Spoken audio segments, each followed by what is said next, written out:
Y estábamos compartiendo que ayer en la conferencia Los ovnis, los demonios y el anticristo, pudimos hacer una conexión extraordinaria, porque desde 1946-48 es cuando los ovnis comenzaron a manifestarse, o el fenómeno ovni en el mundo.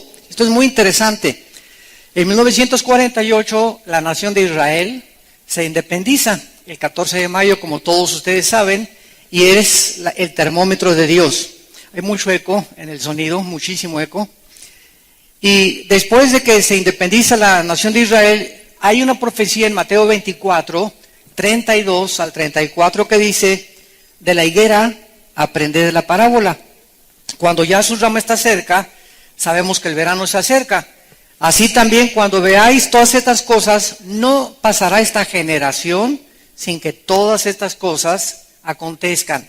Entonces vemos nosotros que de 1948 le agregamos una generación bíblica, de acuerdo al Salmo 90, son 80 años aproximadamente. Échele pluma. Estamos muy, muy cerca de que se cumpla esa generación profética del Señor Jesucristo, aunque no sabemos el día ni la hora, pero la Biblia nos manda que nosotros estemos pendientes. Tengo mucho eco en el sonido.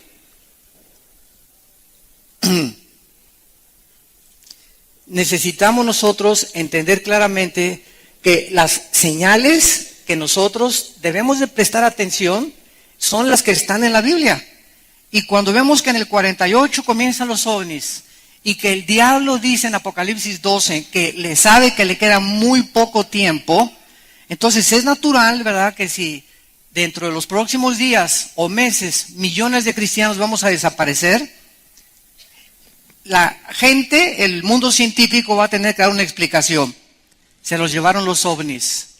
Va a ser la única explicación, que los extraterrestres vinieron al mundo y se llevaron. Y la aparición del anticristo puede ser también, ¿verdad?, relacionada con un extraterrestre por los poderes sobrenaturales. Vamos a hablar un poco más de esto esta mañana en Daniel capítulo 7, de los poderes sobrenaturales que el anticristo va a tener. Entonces vean ustedes la conexión, ¿verdad?, que existe entre por qué el fenómeno ovni, o sea, cuál es el intento de Satanás de estar haciéndonos creer que hay extraterrestres. Y como demostramos ayer, claro que los hay, pero son ángeles caídos que tienen el poder de materializar la energía y de preparar el terreno y el escenario para la desaparición de millones de seres humanos que tendrá lugar dentro de muy poco tiempo en el planeta Tierra. Bueno, abrimos nuestra Biblia en esta mañana en Daniel capítulo 7, que es donde nos encontramos. Estamos estudiando el libro de Daniel. Y es un libro maravilloso, Daniel, como lo hemos podido ver ya con anterioridad. Daniel es el único libro en la Biblia, en el Antiguo Testamento principalmente, que nos muestra el orden. Y para que haya un orden, pues tiene que haber una persona que conozca el futuro. Y solo Dios puede poner en orden los acontecimientos internacionales y los imperios mundiales tal y como se sucedieron en la historia, porque Él es el Dios de la Biblia. Y como decíamos ayer también en la conferencia del desayuno, el hecho de que la Biblia haya revelado con más de 30, 40 siglos de anticipación el genoma humano, que va a ser nuestra próxima conferencia, la corrupción del genoma humano, nos muestra que es un libro sobrenatural. Porque hasta 1860 se descubrieron las leyes de la herencia por Gregorio Mendel. Y casi un siglo después, 1954, el doctor Crick y el doctor Watson descubren el ADN, el ácido desoxirribonucleico, para comenzar a experimentar y a descifrar a través de 4 letras la increíble y sorprendente información que cada una de nuestras células contiene. Entonces, las evidencias de la Biblia, ¿verdad?, son abrumadoras. Cuando yo oigo a un ateo, siempre le digo: ¿qué te hizo llegar a concluir que no existe Dios? Pues es que esto y el otro, ¿verdad? Es que un juez nunca puede emitir una sentencia sin tener evidencias para condenar a un sujeto. Y las evidencias son examinadas para ver si es culpable o es inocente. Así nosotros, como les digo yo a los ateos, ¿cómo se pueden ustedes atrever a concluir no hay Dios cuando no han examinado las evidencias? Y las evidencias que la Biblia nos muestra, científicas, genéticas, proféticas, históricas, arqueológicas, físicas, son sobrenaturales. La Biblia no pudo haber sido hecho por ningún ser humano. Y se adelanta el periódico de Mañana en la Mañana en sus descubrimientos científicos. Daniel pues nos pone en orden claramente el orden de los imperios mundiales desde el año 600 hasta la segunda venida de Cristo. Antes de Daniel solamente hubo dos imperios, el egipcio y el asirio. Pero en el año 583 el rey Nabucodonosor llega a Jerusalén y la sitia y se lleva cautivos a más de 50 a 100 mil judíos a Babilonia, que es ahorita Irak. Y de ahí en adelante Dios le revela, como ya lo vimos en el capítulo 2 a Daniel, que después de Babilonia o Irak vendrían los medos y los persas, que actualmente es Irán, la nación de Irán. En 1935 se le cambió el nombre de Persia a Irán por el Shah de Irán. Y después de los medos persas, dice la profecía de Daniel que vendrían los griegos. Alejandro el Magno venció a los medos y a los persas y a los 33 años murió en lo que es ahorita Irak. Y después de Alejandro el Magno vinieron los romanos, el imperio romano. Así que estos cuatro imperios que están repetidos en Daniel 7 a través de nombres de bestias, porque el Espíritu Santo, para poder ilustrarnos qué es lo que se encuentra detrás de cada imperio, lo sanguinario, la crueldad que existe de todos estos imperios del pasado, tuvo que escoger nombres de animales depredadores, de animales salvajes. Y de Roma a nuestros días no ha habido ningún imperio, porque de acuerdo a la estatua de Nabucodonosor, en el capítulo 2, son las piernas de hierro y los dedos mezclados con barro y con hierro, que son y representan la última forma de gobierno mundial antes de que venga el anticristo. En otras palabras, la Biblia profetizó hace 2600 años que antes de que Cristo regresara, iban a haber 10 naciones que surgirían del antiguo imperio romano. De las naciones que formaron el último imperio hace 2000 años, iban a surgir 10 naciones para conformar la última confederación política, de las cuales saldría el famoso cuerno pequeño, o el anticristo, el hijo de perdición, o la bestia, de acuerdo al libro de Apocalipsis. Así que nos encontramos ahorita ante un panorama internacional interesantísimo, porque pues en el siglo XX, ¿verdad?, los ingleses derrotaron a los otomanos en 1924 y después vino la Segunda Guerra Mundial, donde sacaron a los ingleses del Medio Oriente, y de la Segunda Guerra Mundial hasta nuestros días, la única nación que se levantó con la supremacía política, económica y militar del mundo fue los Estados Unidos de Norteamérica, compitiendo desde 1950 hasta el 89 con la Unión de Repúblicas Socialistas Soviéticas, o la actual Rusia, que en 1989 Mikhail Gorbachev tuvo que reconocer públicamente el fracaso del sistema comunista. Así que llegamos al siglo XXI y Estados Unidos comienza a decaer ante nuestros ojos. Ahorita hay una deuda de más de 18 trillones de dólares del gobierno federal norteamericano. Para que tú tengas idea de cuánto es $1 trillón, si tú cuentas $1 por segundo, en 250 años no acabas de contar $1 trillón. Nada más para que tengas una ligera idea de lo que tienes ahí debajo de tu colchón. Entonces, esto es impresionante.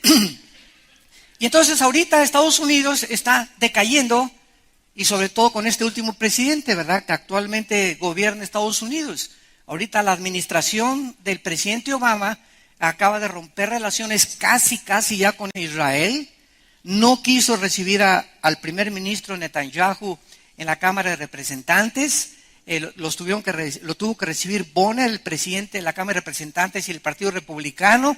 Y Obama se está ya completamente desligando de Israel, cuando las maldiciones más grandes sobre cualquier nación son las que maldicen a Israel. Entonces vemos de qué forma Estados Unidos se está perdiendo ya su supremacía política, económica y militar, y nos damos cuenta por qué ya no interviene tanto en el Medio Oriente, por qué no interviene tanto para detener al grupo terrorista de ISIS, por qué no interviene ante Rusia, ante la invasión de Ucrania y de Crimea del presidente Putin, y por qué China tiene controlado económicamente a Estados Unidos en el siglo XXI. Ahora, la pregunta es la que sigue. Si Estados Unidos desaparece como el líder de las naciones y el policía del mundo, porque Estados Unidos libró al mundo del nazismo, del comunismo y del fascismo. Así que si ya no hay este policía, si ya no hay alguien que le diga a la gente, pues ya no avances o no hagas esto, etcétera, etcétera, la pregunta es, ¿qué nación o naciones se van a levantar ahorita en el mundo, en este siglo que vivimos, en el siglo XXI, para tratar de poner orden en el mundo e impedir que Rusia avance sobre Europa, que Corea del Norte invade a Corea del Sur, que China comience a controlar todas las islas enfrente del Japón, que Sudamérica no se convierta en un continente completamente comunista, ¿verdad? Dictatorial en todas las naciones?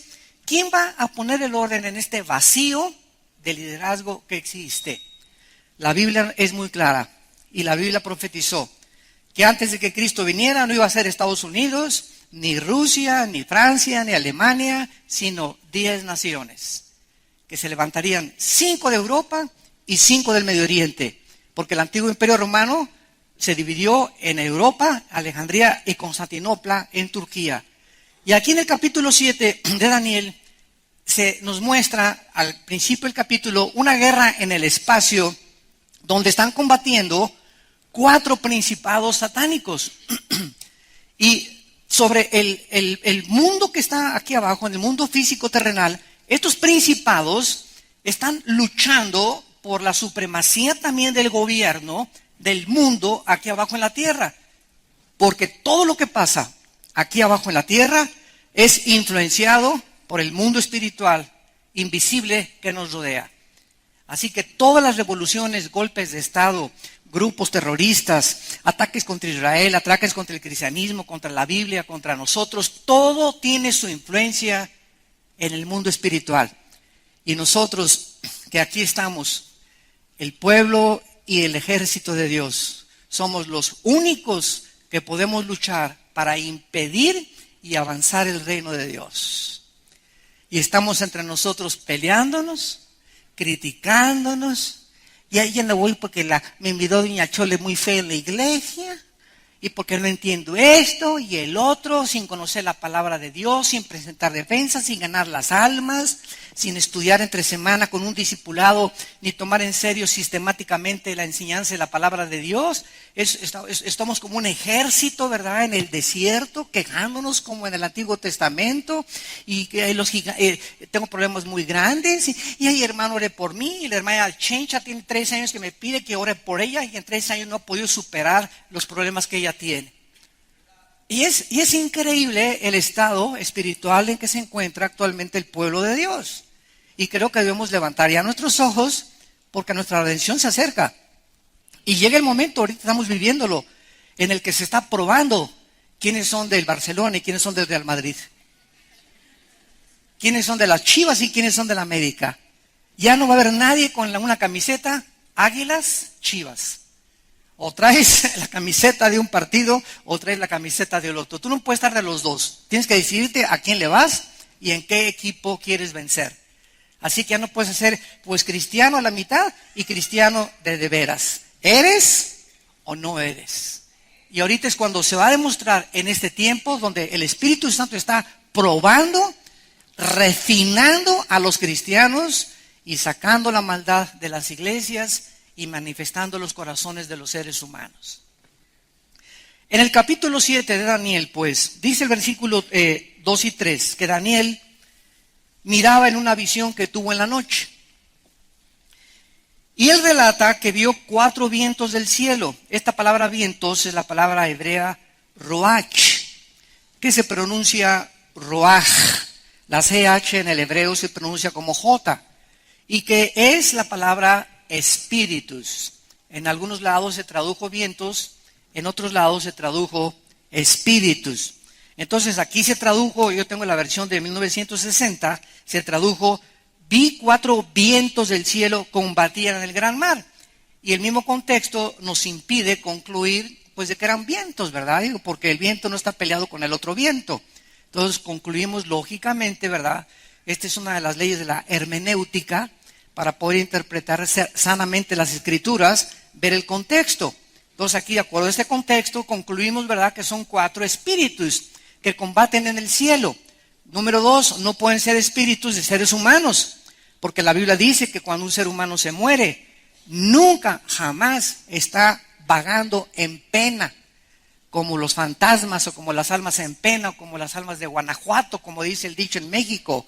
Almas en pena, no hay ningún espíritu de Cuauhtémoc ni de tu abuelita, ni te puedes comunicar con ningún muerto, porque todos los muertos, seres humanos, al descender a la tumba o se van al centro de la tierra, que está el Hades o el infierno todavía ahí, o inmediatamente ausentes del cuerpo, presentes en el Señor.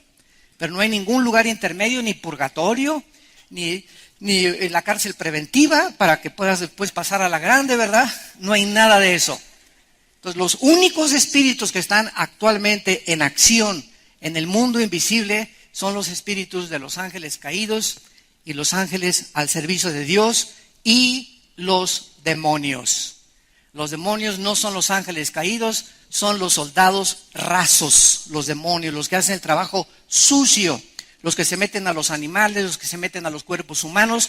Los ángeles caídos no se pueden meter a un cuerpo humano. Se pueden materializar y tomar forma humana. Los demonios no lo pueden hacer. Los demonios es una descomposición monstruosa que hubo tal vez en el pasado de entes espirituales que tenían cuerpos y que cuando vino la maldición de Dios, la rebelión contra Dios, perdieron sus cuerpos. Y estos sí son almas en pena. Andan buscando cuerpos para meterse, dice la Biblia, y descansar. Los demonios descansan cuando se meten a una fisura que tenga el ser humano en su cerebro. Ahí se meten inmediatamente y encuentran descanso en los animales o en los seres humanos. Muy bien. Entonces, estos 4 principados, había un pleito, ¿verdad?, sobre el gran mar. Y qué interesante que esto fue escrito hace 25 siglos aproximadamente. ¿Y qué es zona geográfica? En este momento, en marzo del siglo XXI, ¿qué zona geográfica del mundo es donde ahorita se encuentra el más grande conflicto bélico? Precisamente en el lugar donde hace 25 siglos se encontraba Daniel, entre Siria e Irak. Ahorita el Medio Oriente es la zona geográfica más volátil que existe en el mundo y el Occidente la más indefensa que existe en el mundo. Qué interesante que estamos comenzando a ver cómo se acomodan las piezas, porque es exactamente en esta área geográfica donde hay un pleito en el mundo invisible, donde ahorita está el ejército terrorista más cruel y sanguinario de la historia, más que los nazis, más que los fascistas, más que todos los que han existido, los vikingos, los hunos, todos los grupos que han existido. El grupo de ISIS se ha caracterizado por ser personas que ya no tienen alma. Son personas que se han convertido en animales, donde han perdido toda sensibilidad hacia el mundo de los semejantes. Si no eres esto, te corto la cabeza. Y si eres mujer, te abro el vientre y te saco al bebé. Y si eres niño, te corto las manos para que nunca seas un guerrero, y los pies también.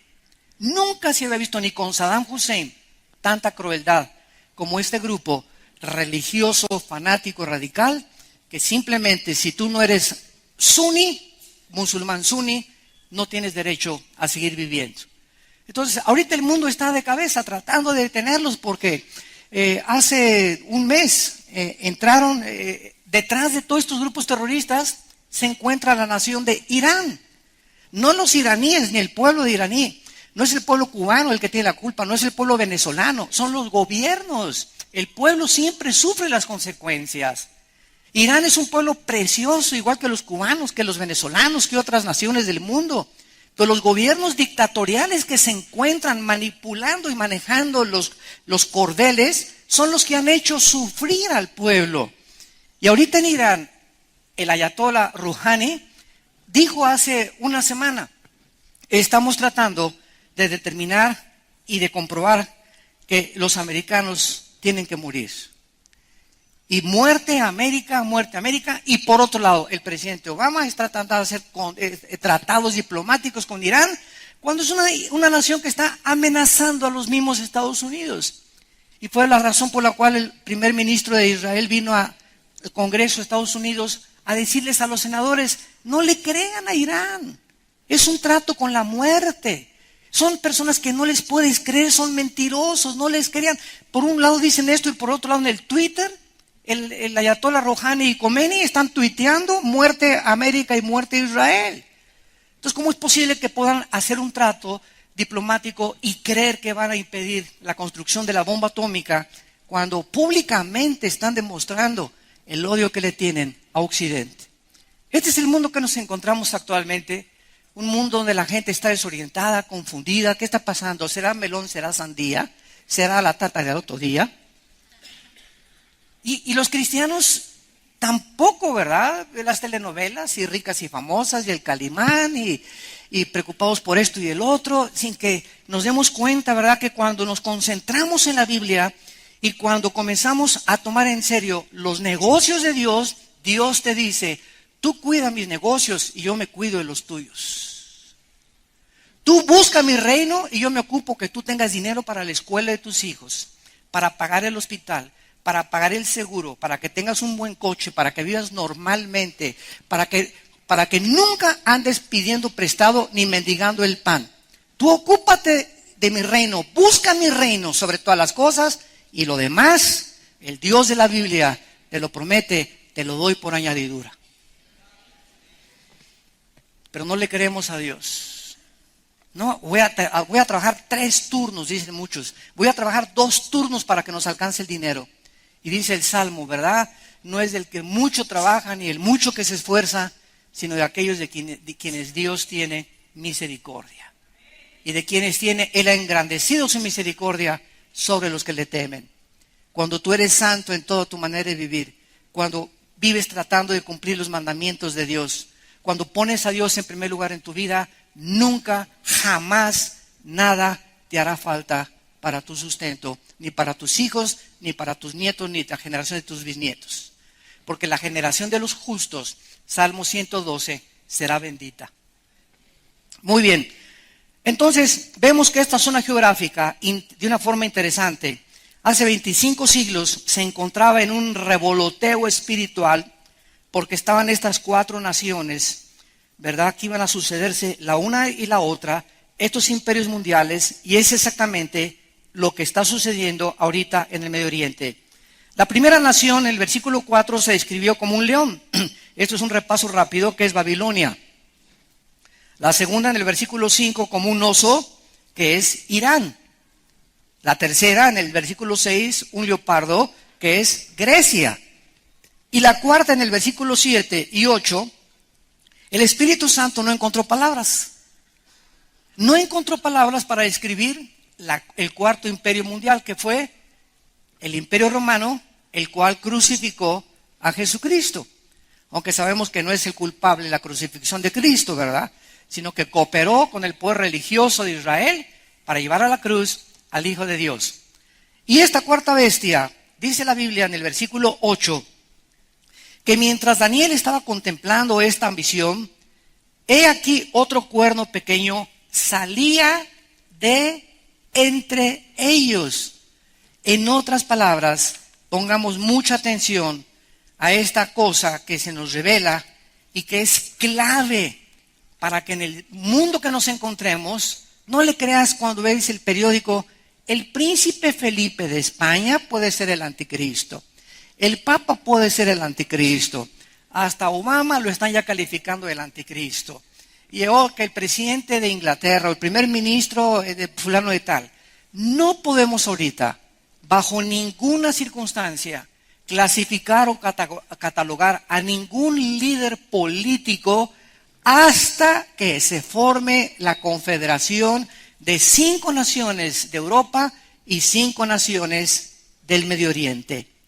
Cuando oigamos nosotros mañana en el Universal, en los periódicos, en el Excelsior, ¿verdad? El Reforma, en el Der Spiegel de Alemania, en el Le Monde de Francia, etcétera, etcétera. Cuando oigamos en el New York Times que en el mundo entero se está formando una confederación entre Europa y entre el Medio Oriente para que se unan y garantizar el fluido del petróleo al occidente.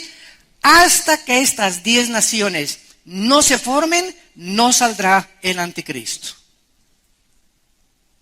Porque es hasta que estén formadas las 10, que de ahí, dice el versículo 8, salió un cuerno pequeño entre ellos. O sea, el personaje del anticristo surgirá de esta zona geográfica donde estuvo el Imperio Romano hace 2000 años. Y algunos de ustedes que conocen la historia recordarán que el Imperio Romano conquistó casi toda Europa, el norte de África y parte del Medio Oriente, principalmente lo que es Irak y Siria. Y es interesante que el grupo de ISIS, dirigido por Baghdadi, que es el jefe de ISIS, acaba de declarar hace algunos meses que quiere desaparecer la frontera entre Siria e Irak. Quiere desaparecer la frontera para que Siria e Irak sea una sola conglomeración o un solo estado califato, del califa, y después irse contra Arabia Saudita y después irse contra la monarquía del rey Abdullah de Jordania. Y cuando ISIS conquiste y derroque las monarquías de Jordania y de Arabia Saudita, establecer el Estado Islámico cruel y sanguinario en el Medio Oriente para controlar el Medio Oriente. Gracias a Dios que de acuerdo a la Biblia esto no va a suceder, porque Arabia Saudita aparece en Ezequiel 38 y Jordania aparece cuando el anticristo conquista el Medio Oriente, que el anticristo perdona, y Daniel 11, 45 al 47 perdona a Amón y a Joab, que es Jordania moderna, por lo que sabemos que esto no va a suceder. ¿Cuántas cosas la Biblia nos revela, verdad? Y parecerían adivinanzas, ¿no? Estás buscando tú ahí a los profetas en los astrólogos y buscando en la Ouija y en la bola de cristal y que tenían las cartas y que tenían las cartas tarot y que la mano y que el café turco, etcétera, etcétera. Y buscando, pues ahí hermano, tengo una profecía que el Señor me dio, pues escríbele 2 de Magdalena 3:1. Ya la profecía de Dios está completa. Dios no tiene nada que decirnos del futuro. Así termina Apocalipsis. Cualquiera que le agregue o cualquiera que le quite, las maldiciones del libro vendrán sobre esa persona. Así que ya no hay nada de que tuve una profecía y este y el otro. Y te vas a casar con una muchacha que venga vestida de verde el próximo domingo a la iglesia y te vas de esta iglesia van a salir ríos de agua viva y Argentina para Cristo y México para Cristo, ¿verdad? Puras, yo le llamo marihuanadas. Porque ¿de cuál fumaron? No hay nada de eso en la Biblia. Nada de eso. Es un avivamiento antes de que Cristo venga. Al contrario. Antes de que venga Cristo se profetiza la apostasía de la iglesia. Y siempre habrá un remanente. En todos lados siempre habrá un remanente fiel de cristianos fieles hasta la muerte. Pero nunca un avivamiento así de un país y que la iglesia va a conquistar, a establecer el reino de Dios cuando Cristo venga, que se llama la teología del reino actualmente, que es una herejía también. La iglesia no va a establecer nada. Se nos manda impedir la maldad, pero no conquistar la maldad. A Cristo le preguntaron en Mateo 13, ¿arrancamos la cizaña? ¿Acabamos con la maldad de una vez? Y Cristo dijo, crecerá la cizaña y el trigo hasta el tiempo de la siega. Y el tiempo de la siega, Apocalipsis 14, es cuando los ángeles de Dios vengan a separar a las ovejas de los cabritos, no nosotros. Nosotros somos la sal de la tierra, nada más, y la luz del mundo. Y así alumbre nuestra luz mientras estamos con vida en este mundo. Muy bien. Esto es importante porque si no vamos a caer en especulaciones de que el anticristo es este y de que es aquello, etcétera, etcétera. Y este cuerno pequeño de Daniel 7, versículo 8, es el anticristo. La palabra anticristo solamente vamos a 1 Juan capítulo 2. Solo la usa el apóstol Juan. Ningún otro apóstol usa la palabra anticristo más que el apóstol Juan. Y dice en 1 Juan capítulo 2, versículo 18, hijitos, ya es el último tiempo, y según vosotros oísteis que el anticristo viene. Pregunta, si pusieron atención, ¿cuándo comenzaron los últimos tiempos?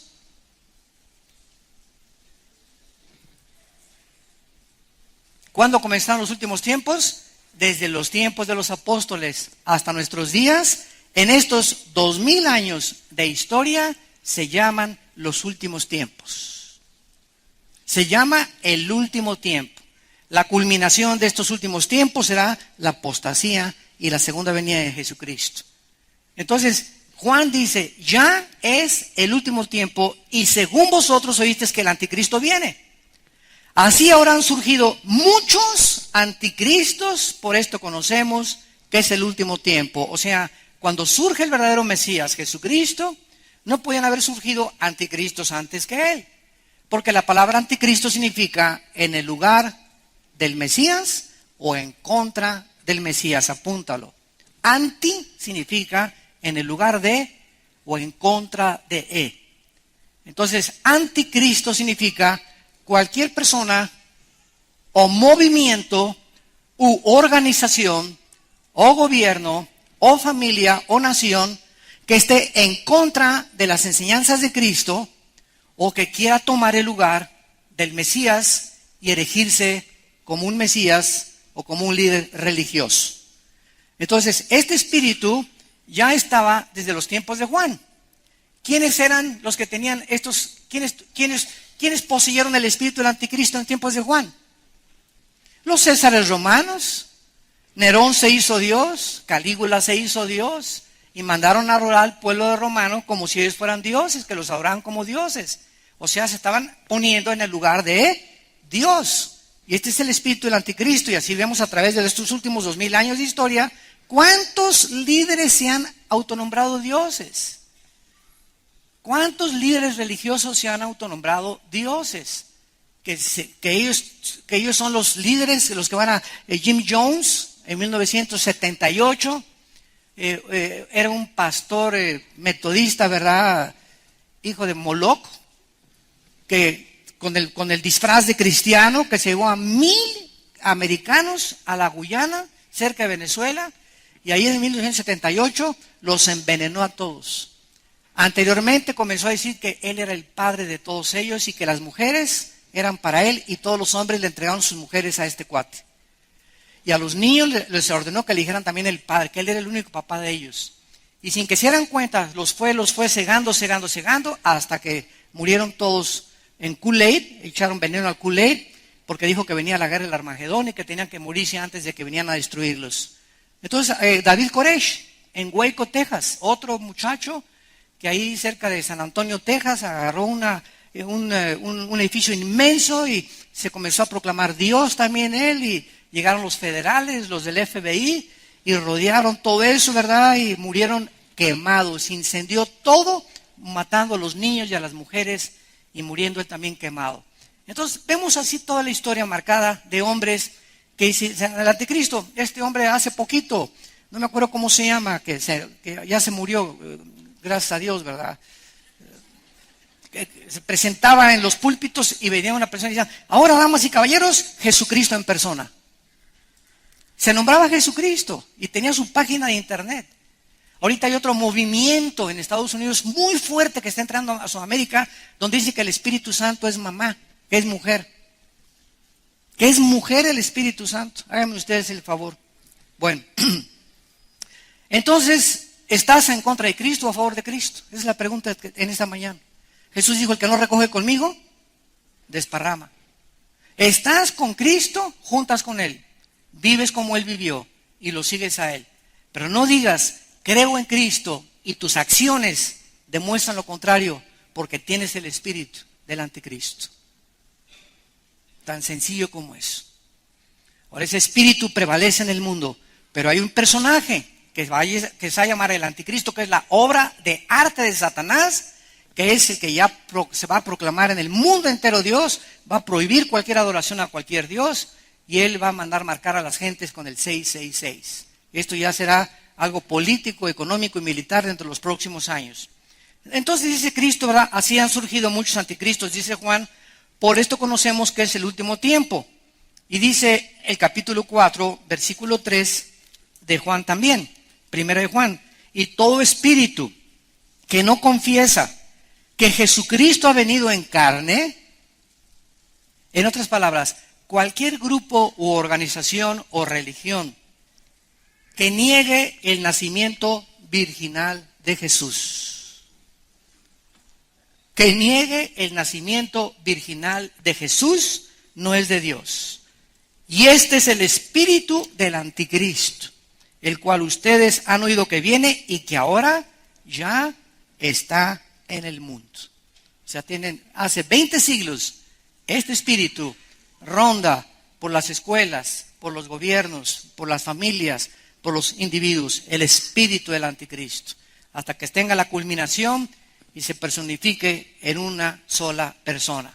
Ahora regresamos a Daniel y vemos a continuación que este hombre llamado el anticristo, nos brincamos hasta al capítulo 7, y vemos en el versículo 19 que Daniel, al ver toda esta visión de los imperios y del cuerno pequeño, lo que le llamó la atención a Daniel 7, 19, tuve el deseo de saber la verdad acerca de la cuarta bestia. Cuando Daniel vio esto hace 25 siglos, ¿verdad? Una bestia con 10 cuernos y un cuerno que salía, dijo Daniel, bueno, Dios mío santo, ¿qué es esto, no? Si a nosotros nos cuesta trabajo, teniendo ya el Apocalipsis y Zacarías para compararlos, ahora imagínense a Daniel que no tenía la Biblia completa. Entonces Daniel quería saber esto. Y esta cuarta bestia dice que era tan diferente de las otras, espantosa en gran manera, que tenía dientes de hierro, uñas de bronce, y devoraba y desmenuzaba las obras con sus pies. Asimismo acerca de los 10 cuernos que tenía en su cabeza, y del otro, o sea del cuerno pequeño, que le había salido, delante del cual habían caído 3. Y este mismo cuerno tenía ojos y boca que hablaba grandes cosas y parecía más grande que sus compañeros. Vean ustedes que el anticristo, una vez que se formen la confederación de las 10 naciones, ya vimos que él no va a surgir hasta que no estén formadas las 10, va a derrocar a 3. Así va a comenzar el anticristo en los primeros 3 años y medio su gobierno político. Va a derrotar a 3 naciones. No sabemos si van a ser del Medio Oriente o van a ser de Europa, pero va a derrotar a 10 naciones. Y dice la Biblia en Apocalipsis 17 que él va a ser el octavo. El octavo va a ser el anticristo, el octavo rey o gobernante del mundo. Y más adelante dice que este mismo cuerno tenía ojos y boca que hablaba grandes cosas y parecía más grande que sus compañeros. Y veía yo que este cuerno, versículo 21, hacía guerra contra los santos y los vencía. Este hombre, el anticristo, va a odiar no a Buda, no a Mahoma, no al Dalai Lama, no a los dioses o líderes religiosos de otras religiones. El enfoque, el odio, donde se va a centrar el blanco principal del odio jarocho del anticristo, va a ser contra la persona de Jesucristo y contra el pueblo de Dios que somos nosotros. Durante 300 años, los primeros 3 siglos de la época cristiana, los césares romanos incendiaron, quemaron en teas humanas los desgarraron con pinzas a los cristianos, los enterraban en su orín y en su excremento hasta que morían. Agarraban un muerto y lo amarraban con cadenas a uno vivo y así los dejaban en una cárcel para que la podredumbre del muerto infectara al vivo y muriera así, de esta manera tan cruel y sanguinaria. Todas estas cosas las hicieron en el nombre de Dios contra el cristianismo hasta que el emperador Constantino, en el año 324 aproximadamente después de Cristo, absorbe el cristianismo, acaba las persecuciones y del año 324 hasta 1961, escucha esto, del año 324 hasta el año 1961, en el Segundo Concilio Vaticano, el Papa Juan XXIII, que ha sido de los mejores papas que Roma ha tenido, le dicen el Papa Bonachón, Juan XXIII es el primer papa desde el siglo III hasta 1961, es el primer papa que lee la Biblia. El primer papa en casi 18 siglos que abre la Biblia. Y cuando la abre, Juan XXIII dice,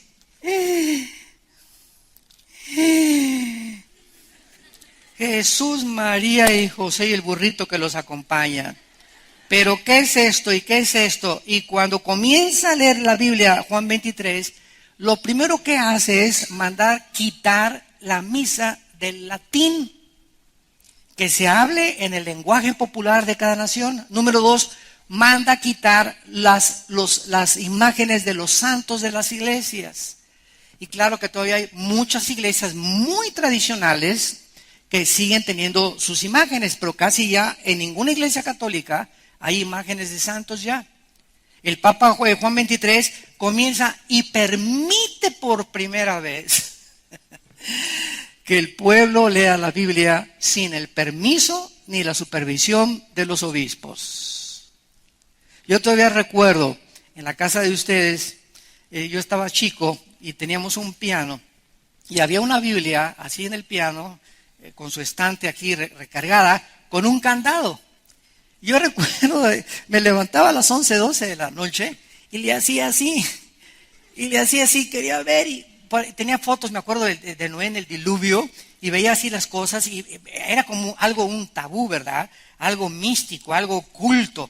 Y algún día quise hasta romper el candado para abrirlo, pero recuerdo la amenaza de mi padre: el día que ustedes o cualquiera se atreva a quitarle el candado hasta que no venga el curita o el obispo a la casa, porque mi papá era muy afecto a que invitáramos a religiosos a la casa, hasta que él no le quite, porque él era el que traía la llave del candado, el cura. Y él tenía que venir y quitarle y abrirle la Biblia. Yo no me acuerdo ni de las historias que nos contaba, ¿no? Pero estaba prohibido que el pueblo no la podía leer sin el permiso de Roma. Y Juan XXIII quita eso y desde el 61 hasta nuestros días y 62, gracias a Dios, ¿verdad? Ahora los católicos leen la Biblia y tenemos miles de hermanos católicos que estarán con nosotros en el cielo, por la gracia de Dios. Porque cuando un católico se convierte, ¿verdad? Bueno, forzosamente con el tiempo el Espíritu Santo tarde o temprano le va a abrir el entendimiento, pero así cuando venga Cristo, va a haber católicos que no tuvieron la suficiente luz, pero aceptaron a Cristo como su Señor y Salvador, y va a haber cristianos que se van a quedar también aquí. Así que no te creas que porque estás en esta iglesia ya tienes la visa para poder entrar al otro lado. Tienes que demostrarle a través de tus acciones y de tus obras. Porque al que mucho se le dio, mucho se le pedirá. Y aquel que no conocía la voluntad de Dios y no se preparó, recibirá menos azotes. Muy bien. Ahora veamos en segundo lugar, en Daniel 7, esta oposición del anticristo en contra de Dios, en contra del cristianismo, y lo vemos también en Mateo. Vamos a ver 3 pasajes. El primero es en Mateo capítulo 24, Mateo 24, del 9 al 10, dice así. Mateo 24, del 9 al 10, entonces os entregarán a tribulación. Es Cristo profetizando los acontecimientos antes de su venida. Y serán aborrecidos de todas las gentes por causa de mi nombre. Muchos tropezarán entonces y se entregarán unos a otros y unos a otros se aborrecerán. Pregunta, ¿se parece a los tiempos que ya estamos viviendo? A mí me da miedo, ni me gusta, ¿verdad?, meterme a internet, en YouTube, a ver todos los ataques de las iglesias, o de cristianos, o que dijo este fulano, y que este que el otro, y que este por acá, y que falso profeta, y por aquí, por allá, etcétera, etcétera, y atacándose entre los hermanos y entre iglesias y denominaciones. Y me mandan los links a nuestra página, ¿verdad? Ni les hago caso. ¿Por qué? Porque ensucia solamente nuestra mente. Es impresionante lo que está pasando en el mundo cristiano. Y que un cantante dijo una cosa y ya lo malinterpretaron y ya le pusieron cruz y al ratito lo ponen en una hoguera y lo van a quemar. Porque parece que somos el único ejército que cuando alguien se cae, lo dejamos tirado y hacemos leña con él. En lugar que la Biblia dice, ¿verdad?, que cuando oyes que un hermano cae o un hermano anda mal, ve con él y dale la mano y ayúdalo a salir. No lo juzgues, ni lo quemes, ni lo machetees antes de que le hayas ofrecido tú ayudarlo. Entonces, antes de que tú te atrevas a poner el dedo contra cualquier persona que se llame cristiana o señalar a cualquier persona que se haga cristiana, sin antes haber hablado con él y decirle, ¿te puedo ayudar? Supe que caíste, compadre. Supe que te pasó esto. O estoy oyendo que estás hablando de estas cosas que no es correcto de acuerdo a la Biblia. ¿Me permites exhortarte? Nunca hagas algo sin antes haber exhortado, haber acercado al hermano, haber intentado por lo menos levantarlo antes de juzgarlo y de tratar de patearlo en el suelo. Hay un grupo en Estados Unidos elitista que se llaman los Navy SEALs. Los Navy SEALs es el grupo que el ejército de Estados Unidos usa para el grupo Delta, el grupo Navy SEALs, para eventos o misiones especiales donde se requiere a los mejores guerreros, soldados que tiene entrenado el ejército de Estados Unidos. Son los que capturaron y mataron a Osama Bin Laden en Afganistán. Entonces, este grupo de Navy SEALs tienen una ley. Nunca pueden ellos dejar a un compañero herido tirado en el campo de batalla. Nunca. Porque si lo hacen al regresar a Estados Unidos, les hacen corte marcial. Que iba el helicóptero y si alguien se cayó, alguien se regresa y entre los balazos y el polvo y todo lo tienen que recoger y echárselo al hombro, pero es la ley entre ellos. Nunca nos dejaremos caídos. Ojalá que esta ley marcial, verdad, bélica, pudiéramos nosotros apropiar en la vida cristiana. Nunca dejar, cuando oímos que un hermano cae, dejarlo caído. Ir a buscarlo para levantarlo. En lugar de decirle, ay, Pancho, ya me dijeron que anoche te vieron en Garibaldi, a las 11, pero estabas hasta atrás, borracho, parrandero, al infierno te vas a ir con todo, hijo de Moloch.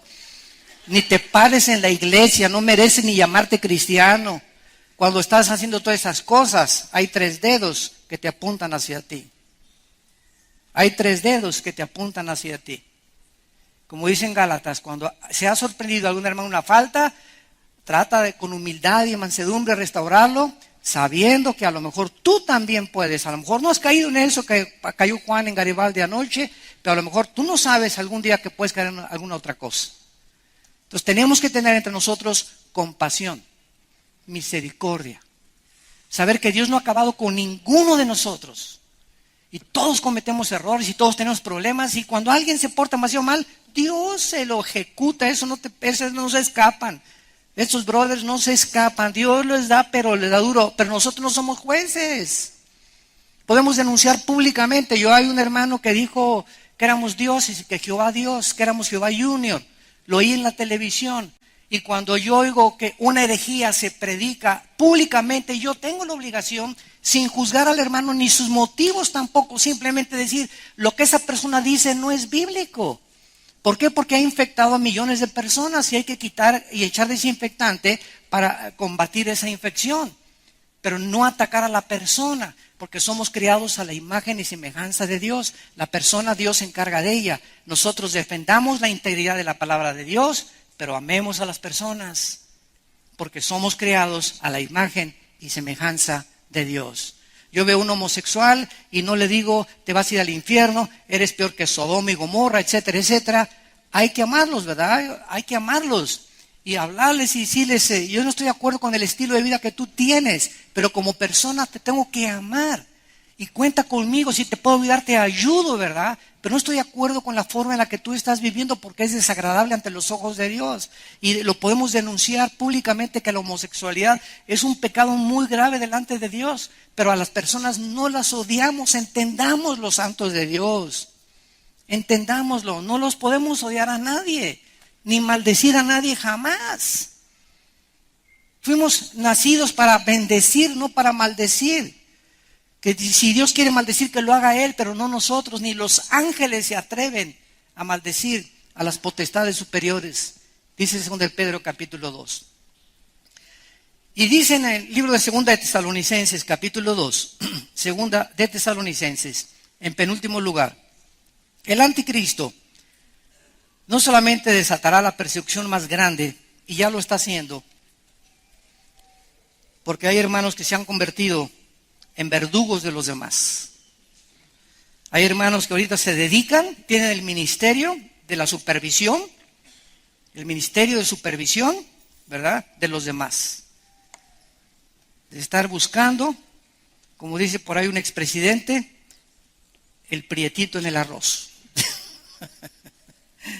El prietito en el arroz. A eso se dedican. Dice en 2 de Tesalonicenses capítulo 2, versículo 8, entonces se manifestará aquel inicuo, habla del anticristo, a quien el Señor matará con el espíritu de su boca y destruirá con el resplandor de su venida. Inicuo cuyo advenimiento es por obra de Satanás con gran poder y señales y prodigios mentirosos. O sea, la entrada del anticristo al escenario mundial será sobrenatural. Si a Hitler se inclinaron delante de él 85 millones de alemanes, si a los césares romanos que no hacían milagros, no hacían milagros, no cambiaban ni el vino en leche siquiera a los césares romanos, los adoraron como dioses. Ahora imagínense a una persona político que resuelve los problemas del Medio Oriente, problemas de la pobreza en Grecia, en Portugal, en Italia, en España, que resuelve los problemas de los gobiernos en Sudamérica, que comienza a haber un cambio así aparente en el mundo. La gente va a decir, Dios mío, pero teníamos ya siglos esperando a otro héroe de la independencia, a otro hombre, ¿verdad?, íntegro, otro hombre que pudiera ya solucionar lo que no hemos podido, tantos pleitos y tantas guerras, y que lo haga con poderes sobrenaturales el anticristo. Entonces esto lo va a hacer que el mundo lo adore como un Dios y van a ser engañados. Dice el versículo 10 que van a ser engañados con engaño de iniquidad para los que se pierden. ¿Quiénes van a aceptar al anticristo? ¿Quiénes van a creer en los falsos milagros? ¿Quiénes van a estar vivos en ese momento? Los que rechazaron antes a Cristo. Y nosotros ya no estamos aquí. Aquí, ¿verdad? Ya, adiós mundo cruel, ya nunca te veré. Nos fuimos en el arrebatamiento de la iglesia. Y dice por qué. Por cuanto no recibieron el amor de la verdad para ser salvos. ¿Qué pasa cuando rechazas a Cristo? Escucha lo que te voy a preguntar. ¿Ustedes creen que Dios engañe a alguien? Los que digan no están reprobados en teología. ¿Qué pregunta, verdad?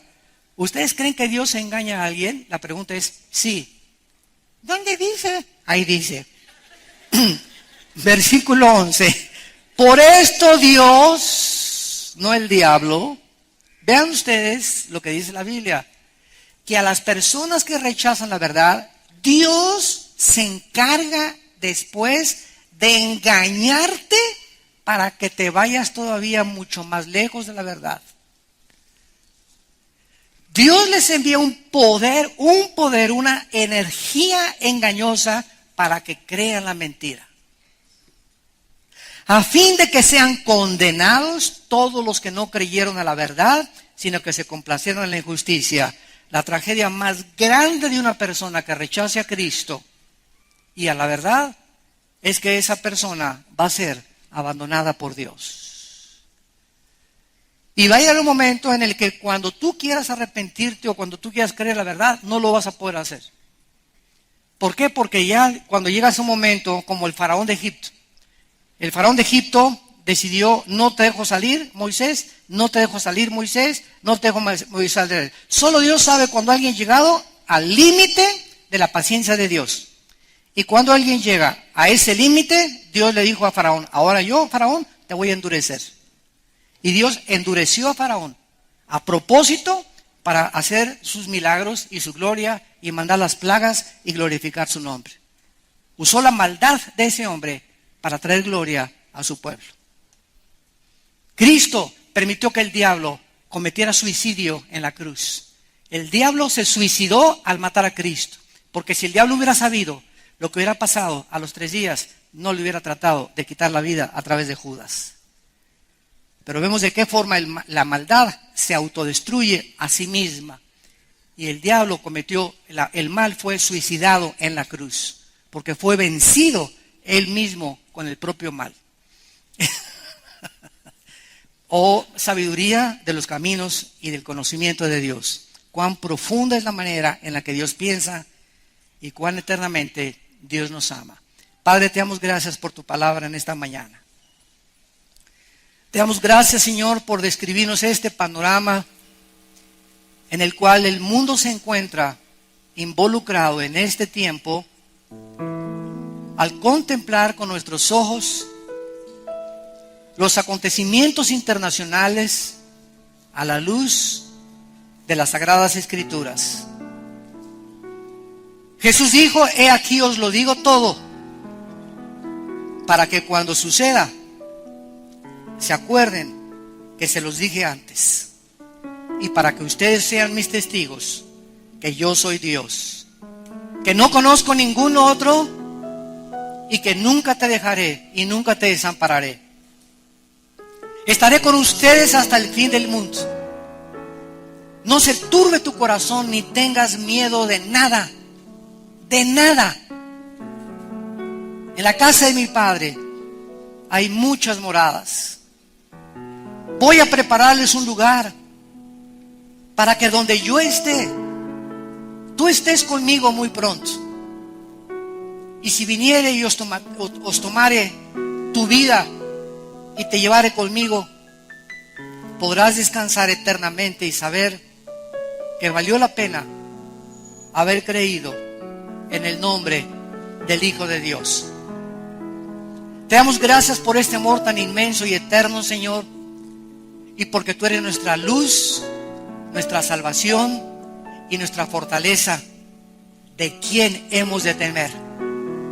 Aunque un ejército acampe a nuestro alrededor, no temeré mal alguno, porque tú, el Dios del universo, mi fortaleza, mi escudo, mi salvación, estás conmigo.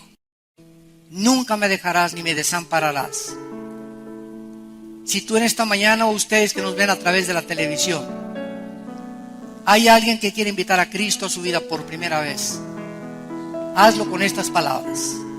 Ahí desde tu lugar, donde tú estés, enfrente hay un televisor, en la cárcel, en un bar, en tu casa, en tu cama, en la sala de tu casa, dile a Dios: Señor, te pido perdón por mis pecados.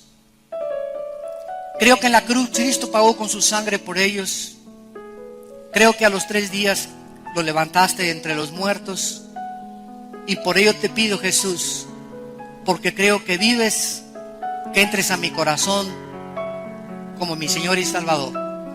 En el nombre de Jesús. Amén.